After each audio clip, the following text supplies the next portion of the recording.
One of our favorite exercises is the bird dog. Bird dog can do a lot of things for you, from a coordination of moving your joints off of a stable base. We're talking shoulders, hips, and also from a learning how to brace better. Bird dogs are probably one of the, I would say, most commonly referred to exercises when it comes to lower back pain, thanks to a lot of the research done by Dr. Stu McGill. But because they are so popular, they are also one of those exercises that are often done incorrectly very, very frequently. So we're going to show you how to do the bird dog correctly and some considerations to look for when you're actually performing them yourself. Cass, let's get in position. A bird dog is one of those quadruped type exercises where you go both base of support from hands, foot, if you're moving your legs, and knees. Now the one thing that we have to get out of the way first is excessive spinal movement in the bird dog. Cassie, go ahead and show them what it looks like to just kind of bounce in and out of reps in a bird dog. Do like 10 or so.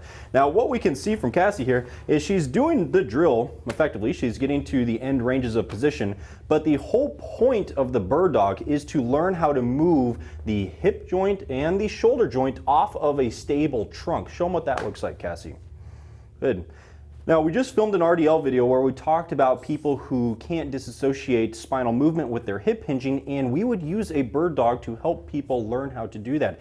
Not many people know how to move their joints independent of their spine, and that's where a lot of disc problems come from, as well as poor performance, because the more the spine moves under load, the less effective your energy transfer is going to be. A few other considerations is not to go for maximum number of reps here. We want ultimate quality in this exercise. There's no reason for us to do sets of 30, 20, even 15. What we would prefer as coaches at Kabuki Strength, and what we teach our athletes to do, is hit a few really, really high quality reps and own the positions that you're in. A lot of people really struggle with that because not only is it compensation through flexion and extension of the spine, we also have tilting of the hips back and forth. Cassie, show them like a dumping into one hip, what that would look like. Yep.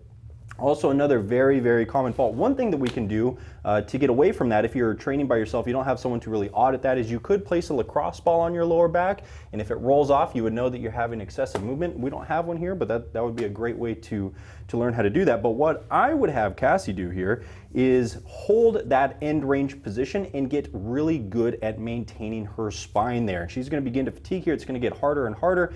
I would have her come back down from that very slowly. A lot of people think once they get to the end of the bird dog, they're kind of done, but it matters just as much how you get back to that start position. Other cues that I really like to focus on here is thinking of pushing your collarbone back a little bit. A lot of people like to hang their head down to the ground and kind of slump. Now I want you to pay very close attention to what happened at Cassie's shoulder as soon as she did that. As soon as she kind of slumped her head to the ground, she became a lot more reactive, or she was required to use that scapula and retraction to anchor her position, and that's not the best strategy from a shoulder stability standpoint. So as much as this drill is a trunk bracing drill, it's really refining how to move your joints off of a stable base. We can learn a lot about shoulder mechanics from this drill too, based on how somebody presses. For somebody who really dumps into that scapula there, just as Cassie did, we can infer a lot of other mechanical issues, such as lack of tension from that serratus. It could be pec tightness issues, even upper trap dysfunction, and there's a lot of things to be learned there. So